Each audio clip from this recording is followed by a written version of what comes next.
So, good morning, Enrico. Morning to you, Rick.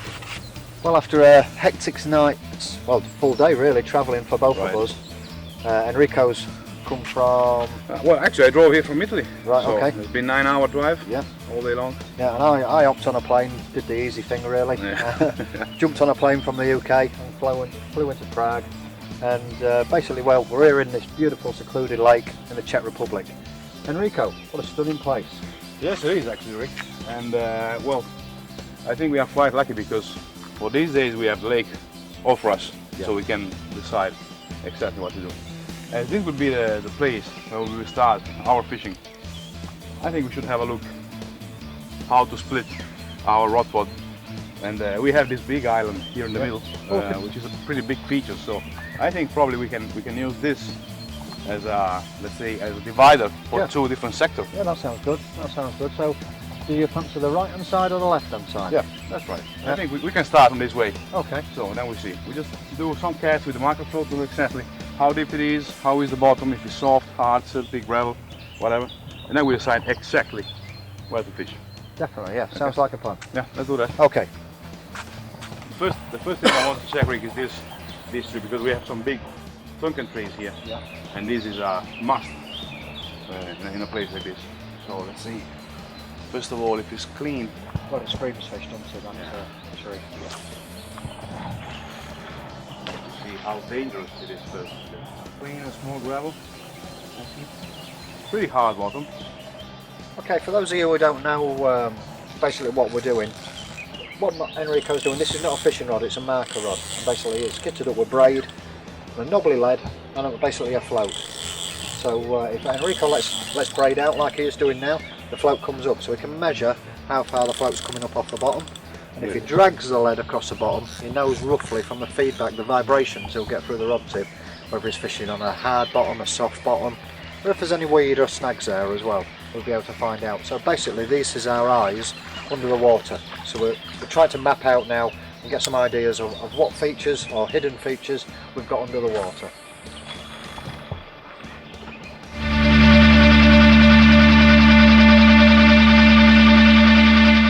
Okay, so the 3-4 meters on the left side of the tree is quite clean and safe, so I will place definitely my right side rod. But it does look a good fishy spot, that one, doesn't it, to be fair? It is. And then I just have a look on the right side of the island, how deep it is, because there must be an edge somewhere. So I just want to see how deep it is. Okay. And then I would probably place there my left rod.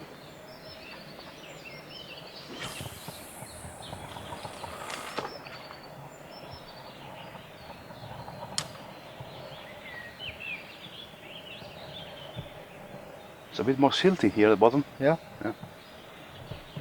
You can clearly feel the gravel in there, but not here at all, actually.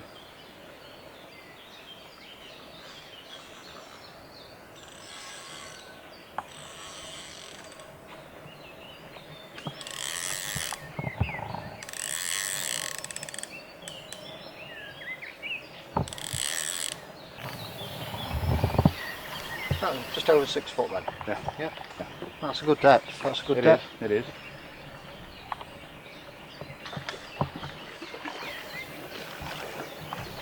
So it's around 5 foot in here, around 6 foot in there, and of course in the other cast we found there is a bit of canal in the middle.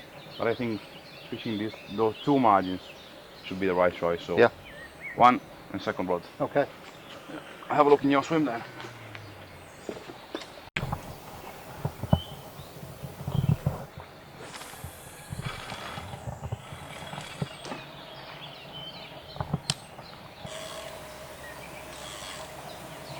Nine foot there. 9 foot. Yeah. It's a bit deeper. Yeah, because this actually looks like the deepest part of the lake. You have this small dam in our left side. How you feel the bottom? At the moment it's quite silty. It's just smooth. Oh. Yeah, now you found something. Now I got gravel. There we go.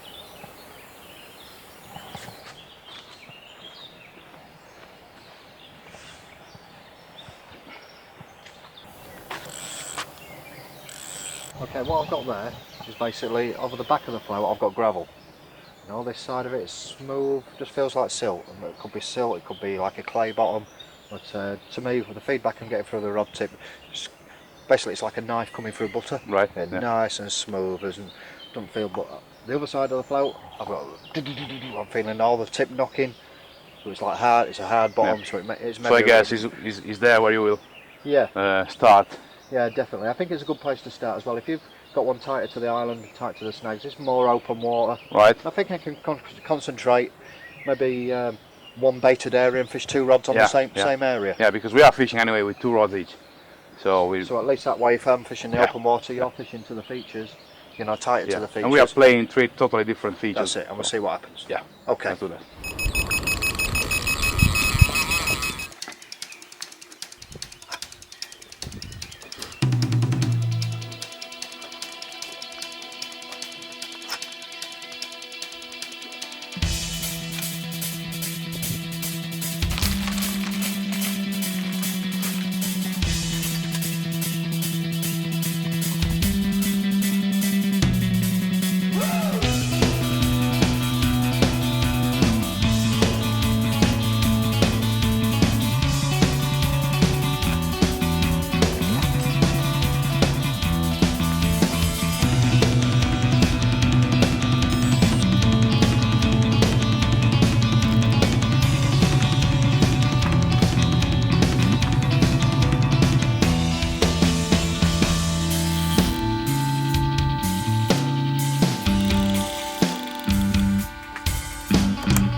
Now we are on the shallow part of the lake, and while Rick is still setting up all the gear in our main swim, where we will fish the whole week, we start to pre-bait this small corner.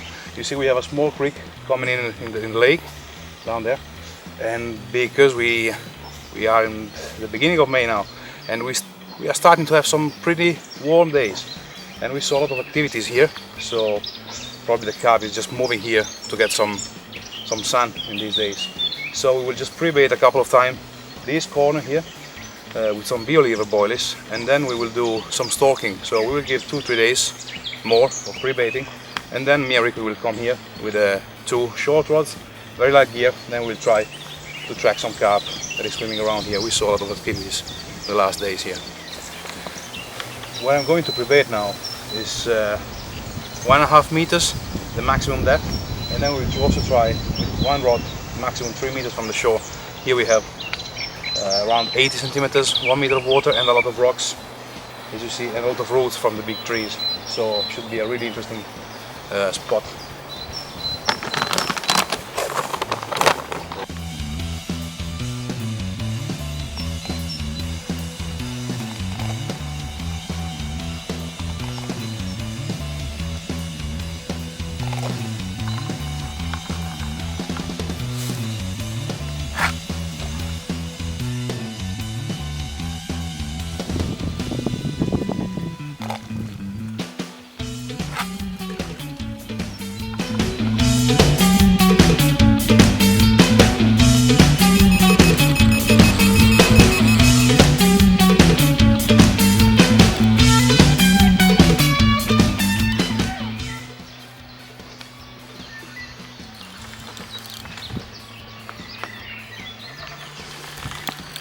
It must be a carp.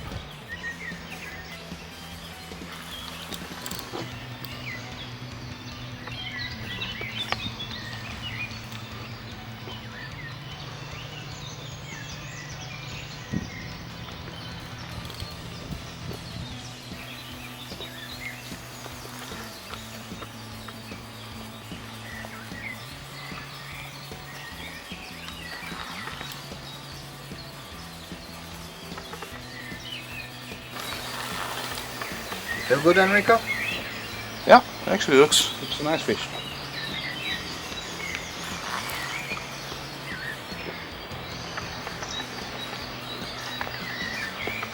Nice fish.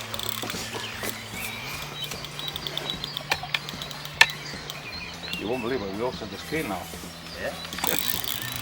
That digital one. Then I want the new one for next year.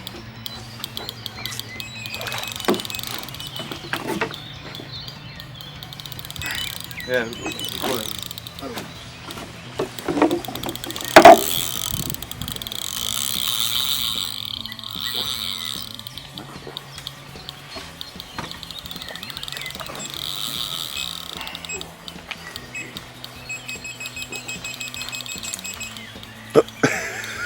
hello.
No, znamená to, že on dokoval velký, to se radši řekl se všem, ale tady kaprat.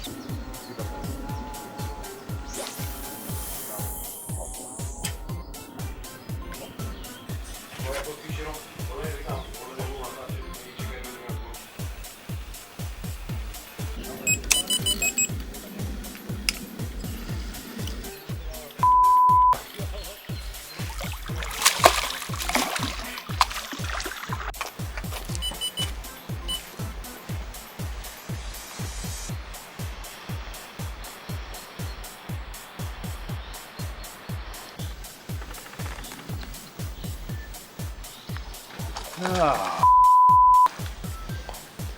It's becoming disgusting. There's a run. Good run, this one.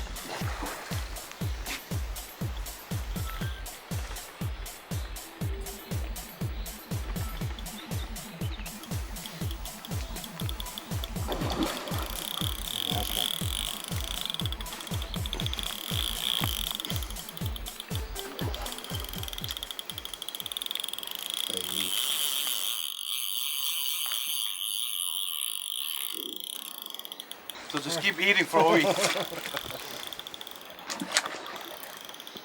Here we go home, 50 kilo more.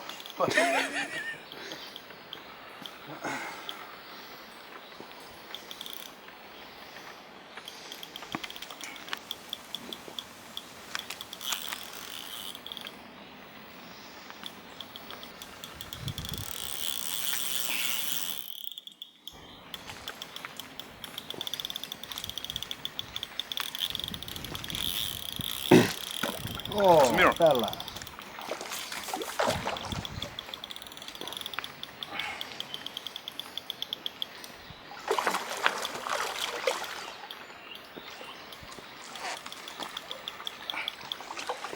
Usha! Well done, my friend. It's okay fish.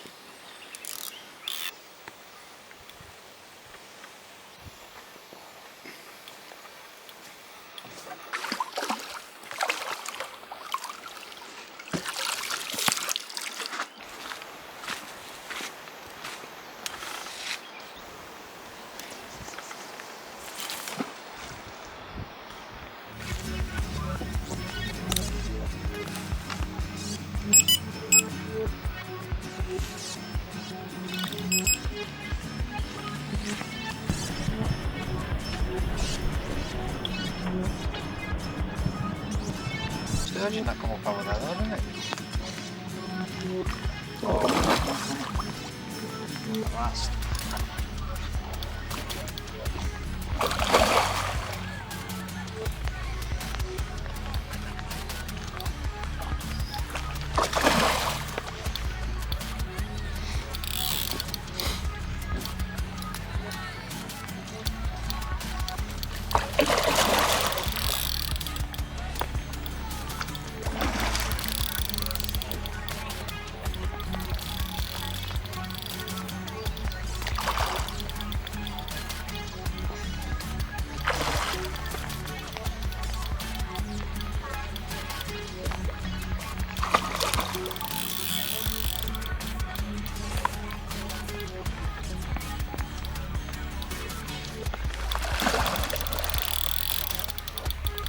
So maybe this is the second carp of the day.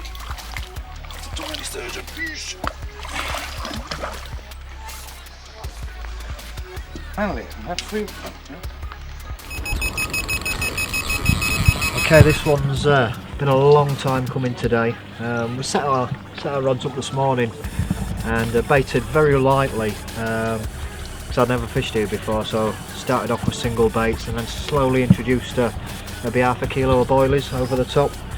Straight away had problems with sturgeon, wasn't aware with the amount of sturgeon that was in this water, and they were just, whatever bait I tried, pop-ups, bottom baits, big double baits as well, just couldn't get through them. I must have waded through about, what, 15 sturgeon today, and all of a sudden it changed this afternoon.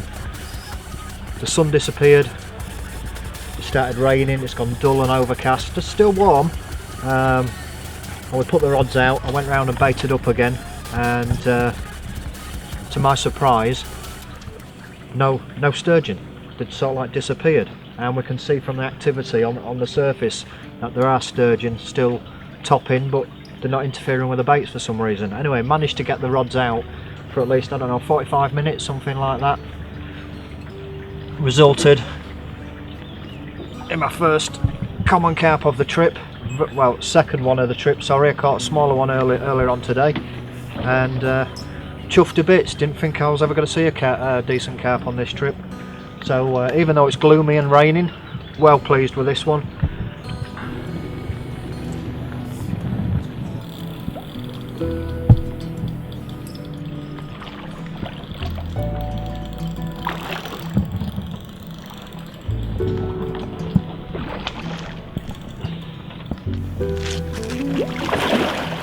Another mirror.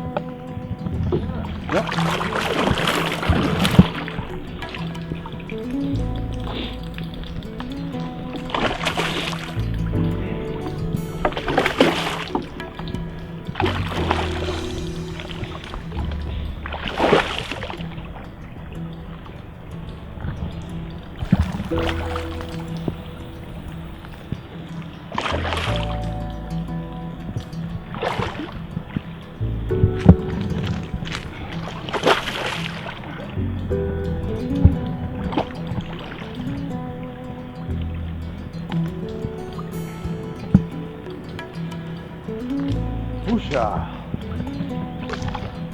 Yeah, as Rick said,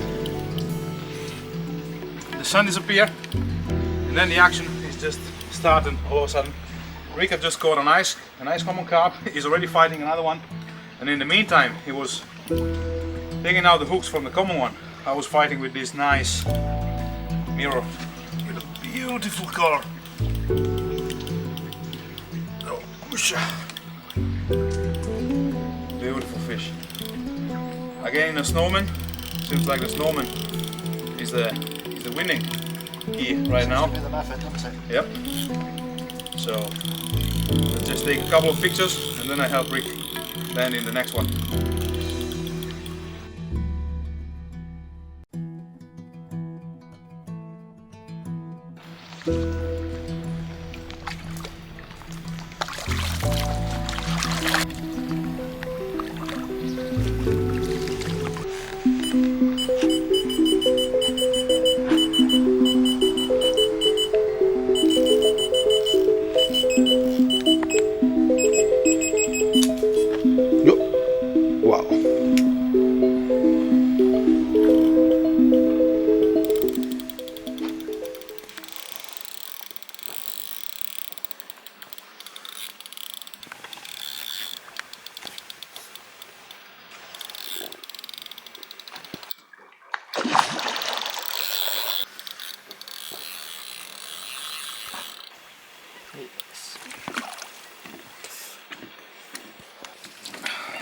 That's a nice fish. It's a nice one.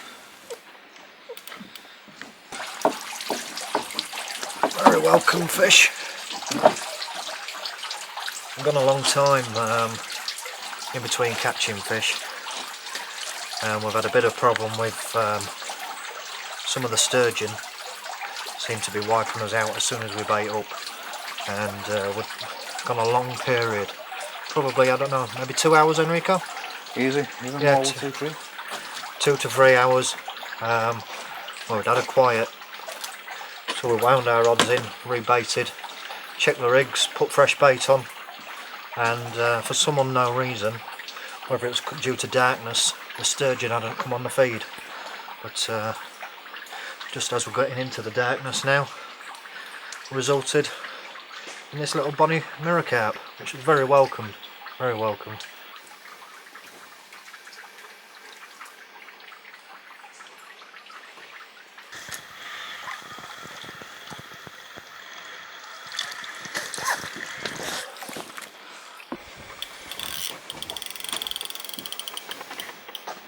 It's fighting good. A lot of weight. The weight there. Is one you casting in the middle? On the bag.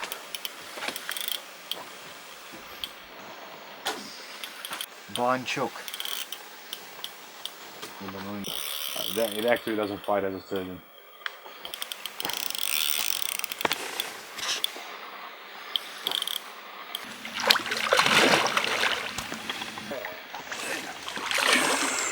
Wow. Okay.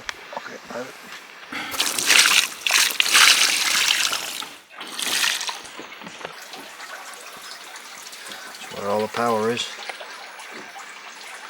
Okay, well, me and Enrico had been going through a nightmare really. We're having a lot of problems with sturgeon, and basically as quick as we're baiting up, they would have been wiping us out. Now we've tried different things, not putting bait in, fishing singles, high attract singles, glugged baits, things like that, and I thought, well, my left hand rod, I've been fishing quite tight to a structure in the water, and now we're into darkness. I basically had a sturgeon about, I don't know, 45 minutes ago, and there's no way in darkness I could cast it safely back to where I want, so I thought, right, just for the evening, I'll put it all in a PVA bag and a snowman rig, and basically it was a chuck out into the middle of the pond, and well, it resulted in this absolutely stunning common carp. Beautiful fish. Fought like an absolute beast all the way in, and yeah, I mean, blown away. To be fair, was starting to give up hope. We were trying to wade through, well, we even said earlier we'd probably have run out of bait before I think we'd have fed these sturgeon off, but this has made it very welcome indeed. Absolute stunning common carp.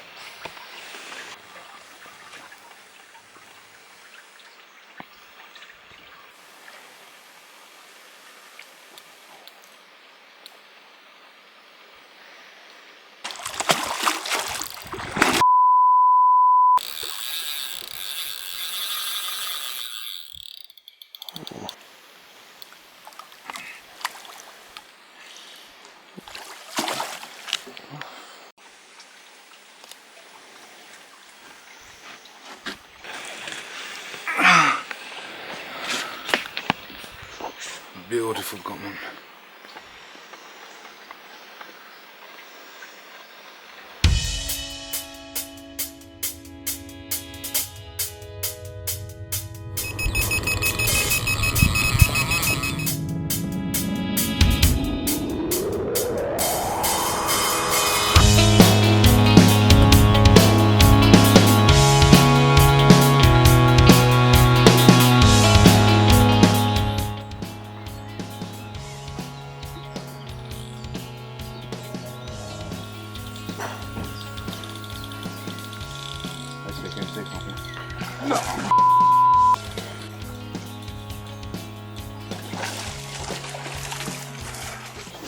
Yeah, we've basically adopted sort of like techniques for fishing the still waters, and much to mine and Enrico's surprise, immediately from putting rods out, we found we have another fish that has a great liking for our boilies. To be fair, we haven't come to catch these, and they're being a bit of a nightmare. We're both catching so many of these. Well, I think, to be honest, the carp ain't getting a look in, are they, Enrico?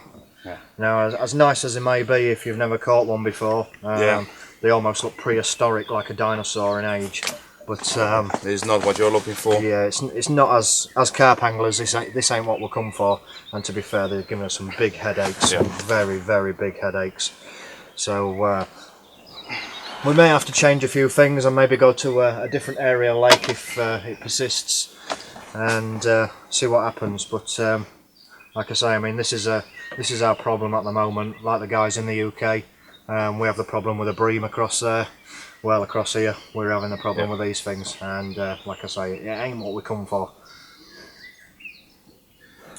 Yeah, let's find a solution for this. Let's get him back. So this looks like a carp. Yeah, looks like a good And it's one, actually a part of the plan we have started to get rid of this problem with the sturgeon. Looks like that when you move on the margin, you don't fish anymore on the deep side of the lake. Then it's mostly carp actually you are dealing with. That's another middle carp. Never imagine. Pretty fish, Enrico? Yeah. Well hooked. Thank you.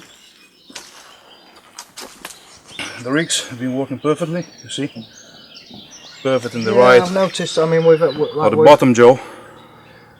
we've said in the past we've been suffering a bit with With the sturgeon. the sturgeon. Now we've had to go through a host of changes, baiting techniques, different rigs, and it looks quite a little sexy rig, that, Enrico. So with this in mind, I see you've been putting a few of these fish on the bank now.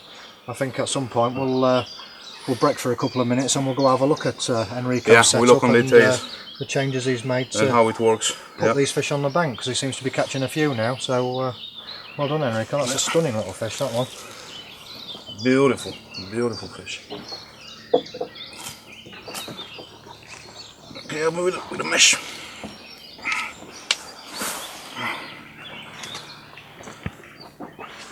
It's actually immaculate mirror carp. Beautiful orange on its back end, isn't there? In a perfect shape, this fish is.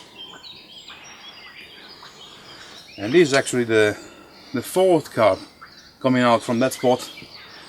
Yeah, And it's just maybe 4 meters from the shore. that's right. Yeah. And we didn't have a single problem with sturgeon. Well, So that means between quite a lot. yeah, I mean, my knowledge isn't up to speed on the sturgeon, but from what we're seeing at the moment, they seem to be hanging around the deep water areas. Right. Whereas the margins, on the margin shelves and in the shallower water, we don't seem to be getting a problem. So, you know, I'm no sturgeon specialist or anything like that, but it doesn't take a rocket scientist to work it out. Yeah, to realise this. Yeah, that's true.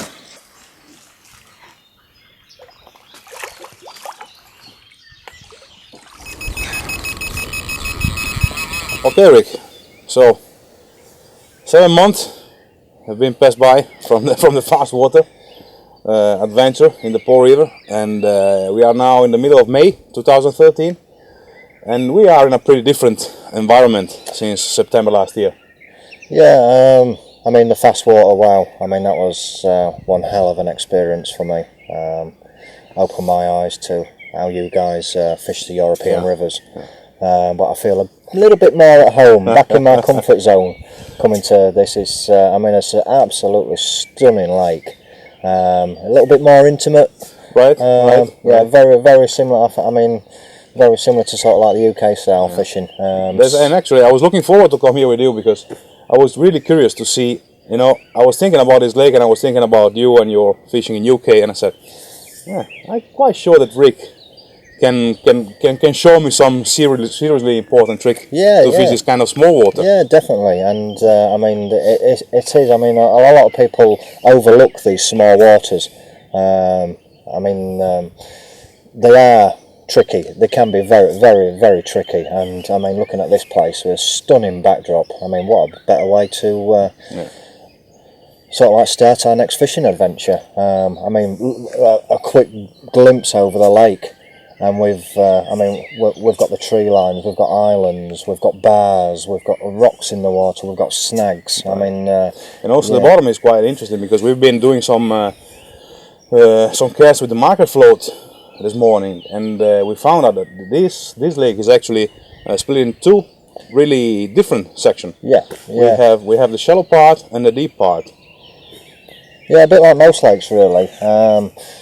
And I mean, these are basically spring fed on a stream system, and basically you've got a good influx of fresh water, air, you know, very, very high oxygenated water. Right. That's constantly coming in and out of the lake. And like Enrico says, we have a deep end, if you like, the dam side of the pond.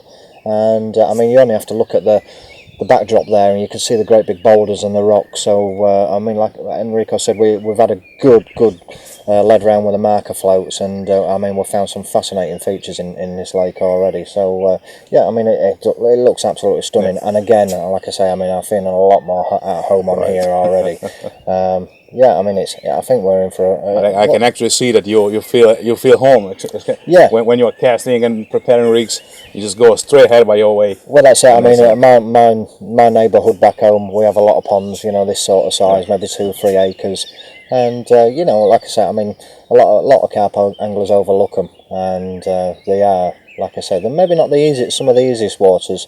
But if you put the hard work in and the time, you do definitely get the results out of them. And I think because they are a lot smaller as well, you sort of like bond with them, and you know, you get to know the lake's ins and outs. And you know, for my experience as a European carp angler, I'm used to big river, big lakes, natural lakes. You always overlooked, as you said, also this kind of place. Definitely. You know, because they said, it's just a small lake, it's easier.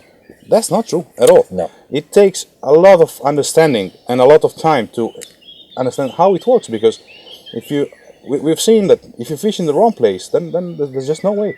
So you really need to understand the timing and all the... Yeah, and I mean, what you'll find as well is with these smaller lakes, I mean, one of the reasons why they can be so tricky is with your big waters, your big rivers, if the fish come under pressure, they can move.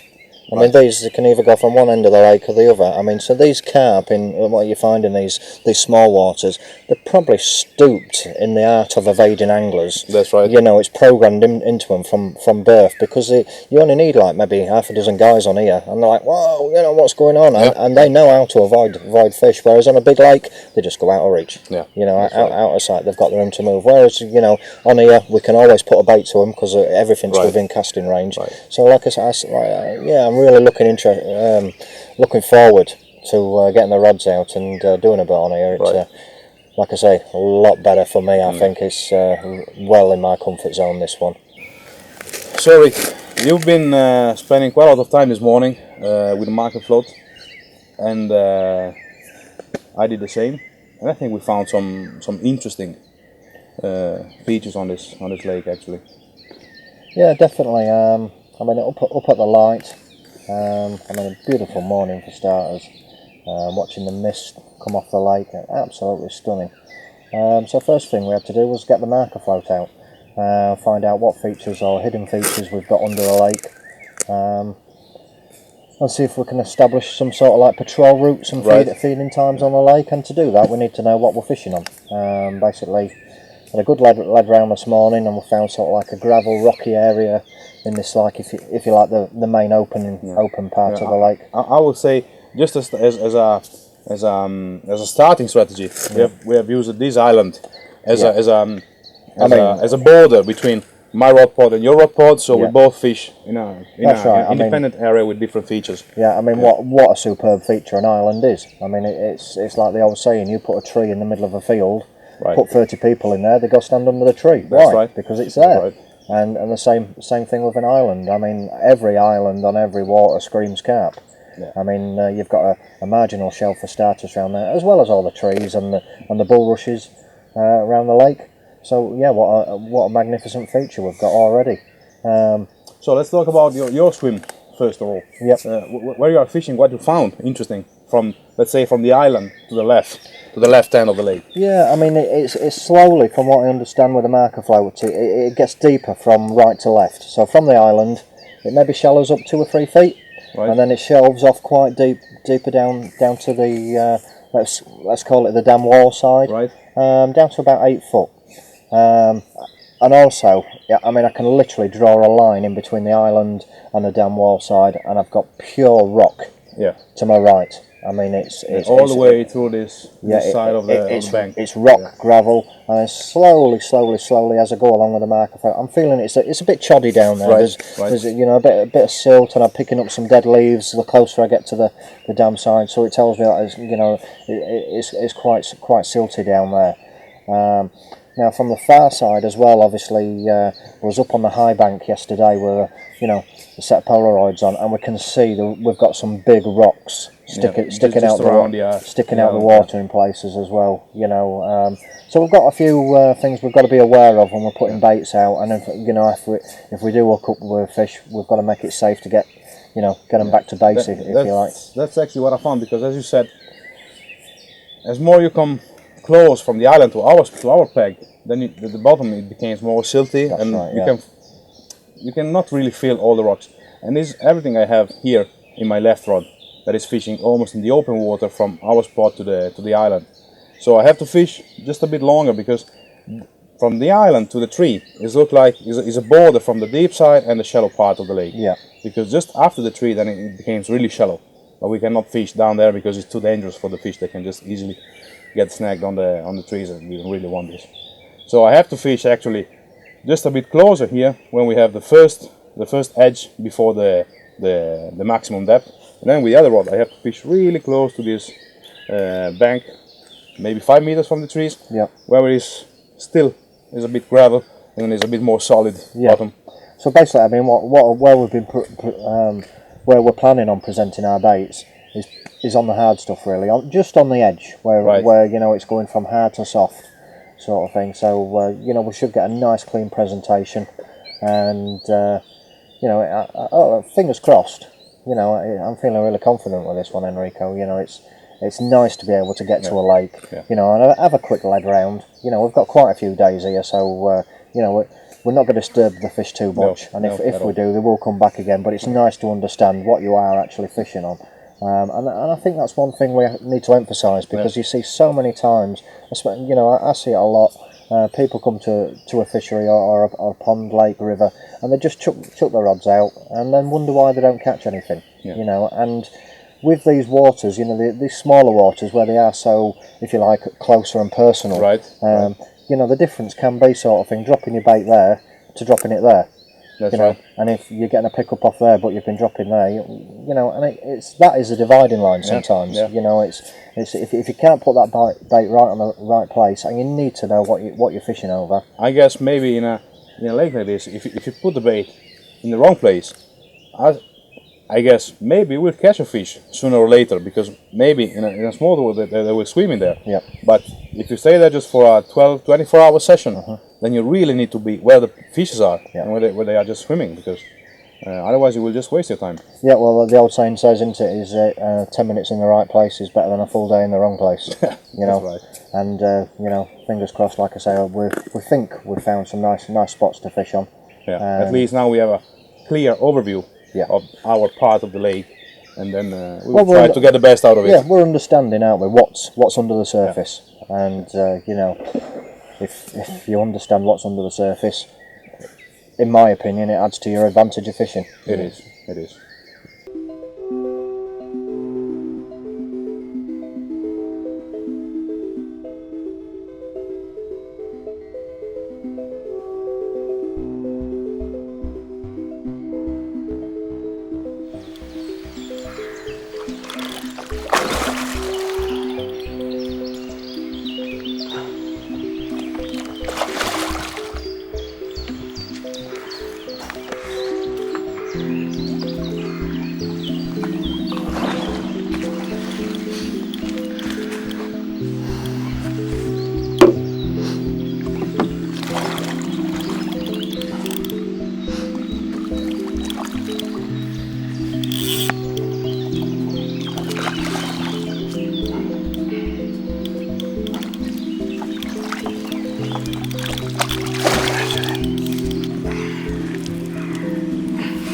It's a nice one. It's a bodybuilder, this one. Big shoulder.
GoPro one next one.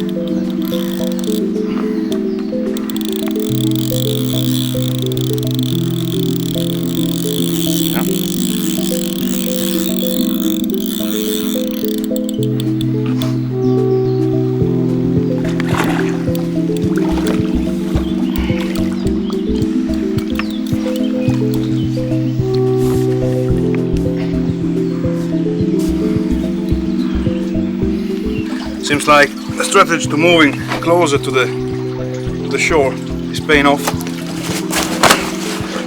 And just a few hours, already 2 fishes. And the last one is just this angry and strong fighting common carp.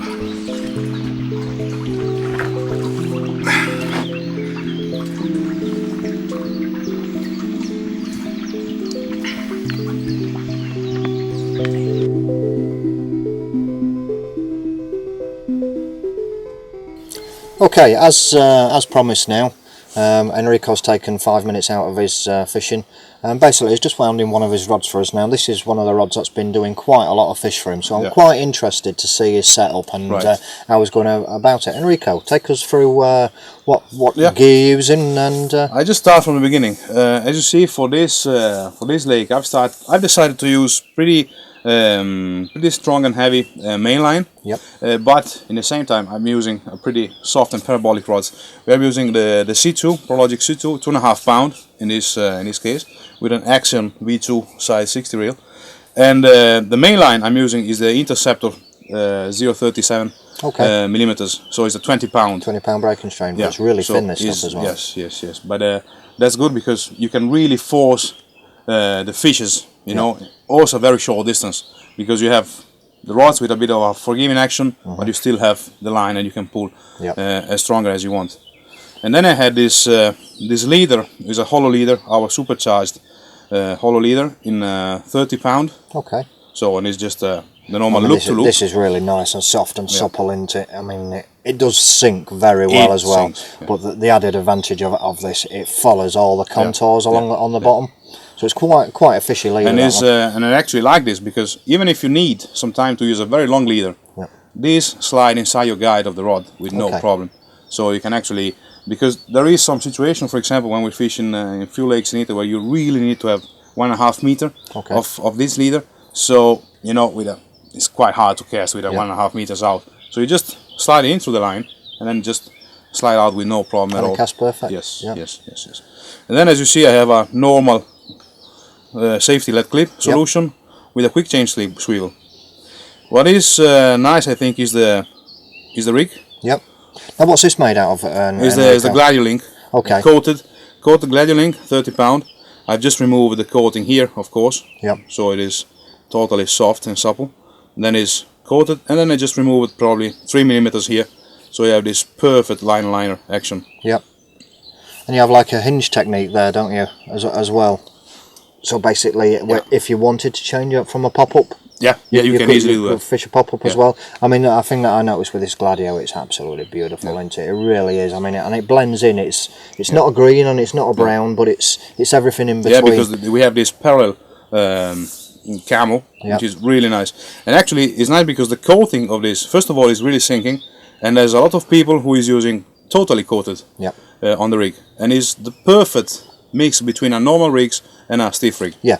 And it gives just a perfect action to the rig. Definitely. And then we're down to the hook, the business end, if you like. This is the business. This is a solution I really like. As you see, I have this blowback solution, but then I had another metal ring on the top. Yeah, I've noticed that. I mean, I'm aware of the blowback. Of course, yeah. And I mean, this is on a C2, XC2, isn't it? C2, yeah. C2 size 2.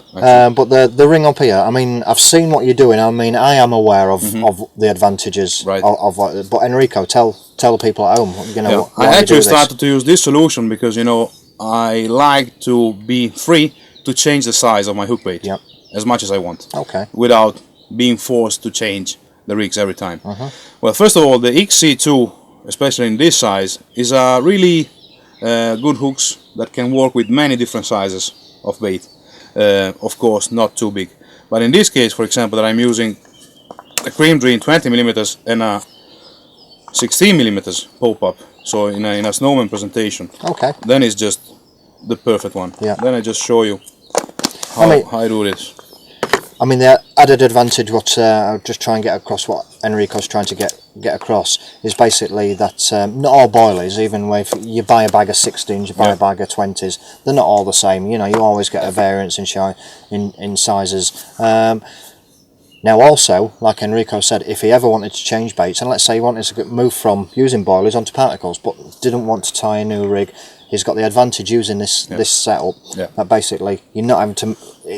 So basically, it's very simple, you see, because, and sorry, just make one step back. Another advantage of having this rig, this metal ring, is that you just slide the boilie or the bait inside here, and then it's blocked. Yeah. So you don't have any risk of the bait sliding on the so the it gives hook the shank. boilie something to grip. Yes. Stops it sliding up and down So the hair. you have no risk of the bait sliding through the hook shank, and then will compromise the action of the hooks. So I just put a thin, can be, I mean, dental floss, any kind of thin braid that you can usually normally to tie hair rigs. And of course, ball is on the needle. Then I grab both of the end of the braid, you see. And then what I do, I just decide actually the length of the hair, sliding the boilies into the ring. Okay, so you're just teasing that down onto the ring. Here it is. And you see, this boilies is totally safe here. Well, you can see from that look, I mean, you can see how free and easy that hook spins round. I mean, so whichever angle the carp comes at that, it's hooked. Yeah. I ain't got to get off and then you just make a couple of knots here in the top for the boilie stopper. I normally, when I make the first one, I normally make one knot here. Yeah, so that's just an overhand granny knot. Yes. And then I make a second one, but I just stop a couple of centimeters before. And then I just put in the stop boilie. And this, I think, is really interesting also when you have a lot of small fishes, or you know, anything that can disturb your fishing action. Yeah, well, if there's crays because or passing on this chat case, as well. for example, also the stop boilies is totally blocked here. So there is no chance that any fish can take out the boilie stopper.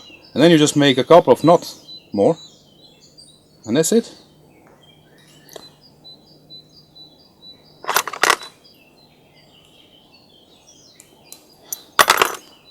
Here it is. Perfect. Well, there you go. I mean, Enrico, thank you for taking time out of your fishing and showing us your setup. And I can tell you, this one's putting fish on the bank, and it's probably something that I'm going to clear off to my peg and maybe tie it myself now and give it a go and see what happens. Thank you very much, Enrico.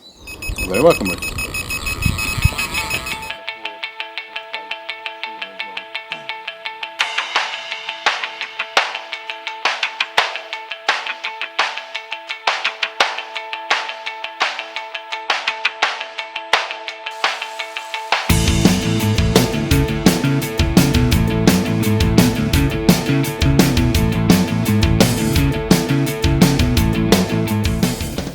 short walk in the woods, and I'm in the opposite corner of the lake compared to our peg. As you see, super essential gear. 2 section handle landing net, 2 8-foot COM rod. Then I have on my gold post 2 buzzer bar, bank stick, light indicators, and then I just took out a selection of what I need for my tackle box. 4 leads, PVA, scissors, a couple of ready rig I've tied yesterday, and then just swivel, flat clip, stop boilies, and a couple of ready leaders just in case. About the bait, I came here again early this morning just to refresh a bit the pre-baiting, just maybe with half a kilo of bait. So we're going to use the BioLever hook bait. I've dipped it in the X-Rays liquid, some BioLever ready made. And then just in case we also have some metal mix and some pellet, all in the same range, and a fluoro pop-up if we want to try a snowman presentation. Okay. Now actually what I pre-baited is just 10 meters from here, so I will just set up everything here to avoid any noise and any strange rumors, and then we'll see what happens. We will try here a few hours.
Okay, so seems like the 2 pre-baiting have been working good.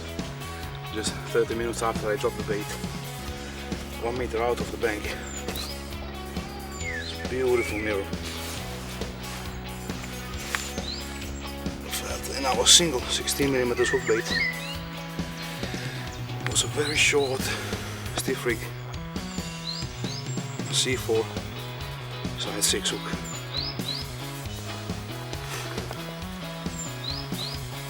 Beautiful fish.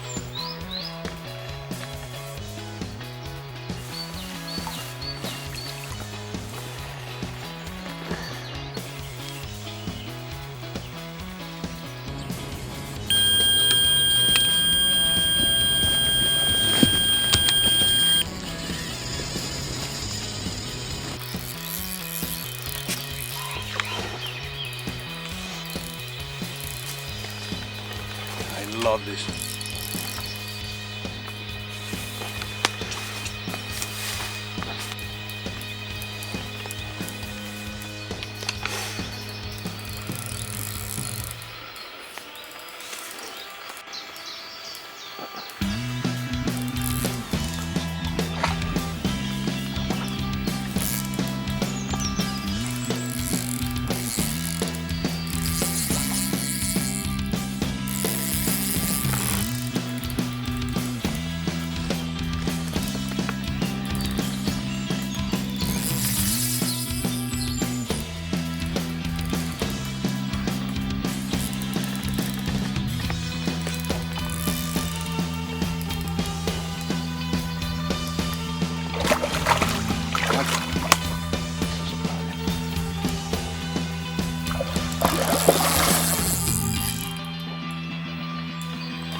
That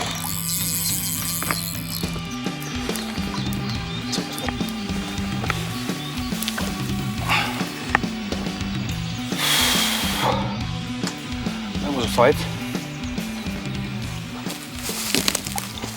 Sniper style fishing. I didn't even have the time to recast the first rod after the first carp, and I had a run posting the second rod. This time in a snowman.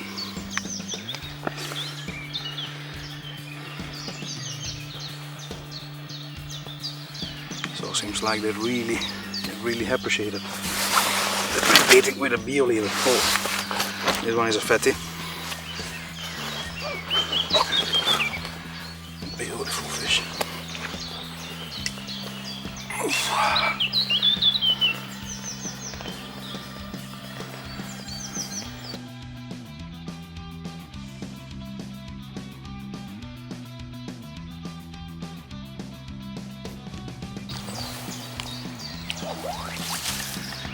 So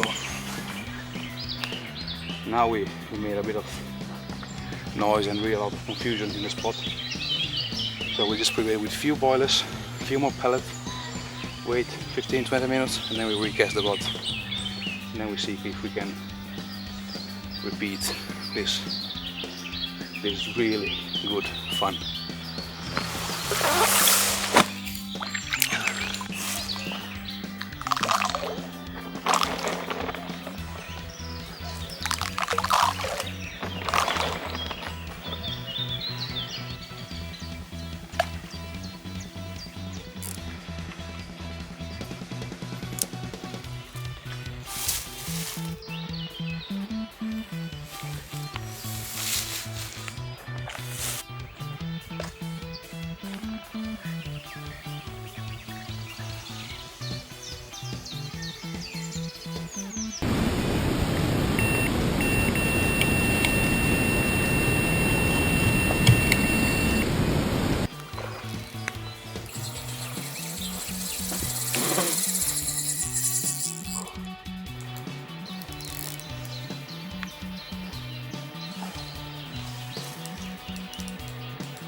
Oh, it's a koi! It's a koi! It's a koi! It's orange and black. Parrot. Yeah. Surprise!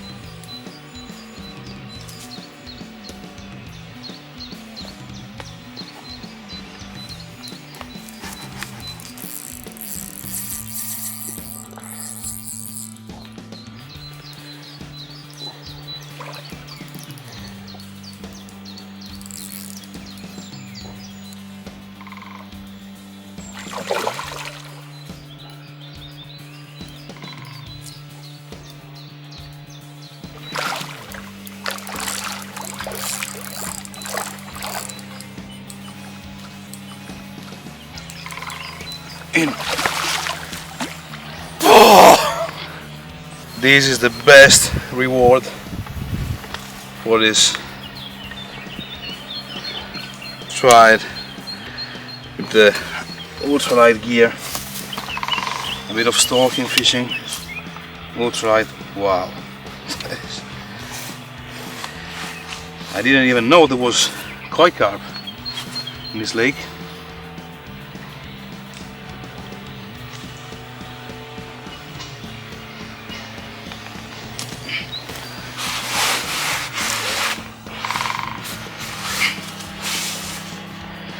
This is just beautiful.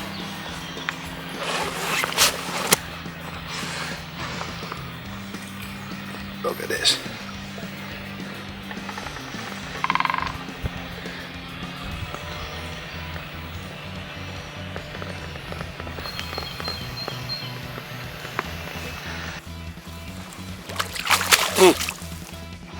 Okay, go back home.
It's a stunner of a common.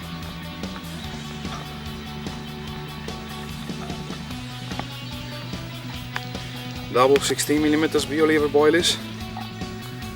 Fish it just 3 meters out of the shore. Here it is after a hell of a fight. Beautiful, beautiful.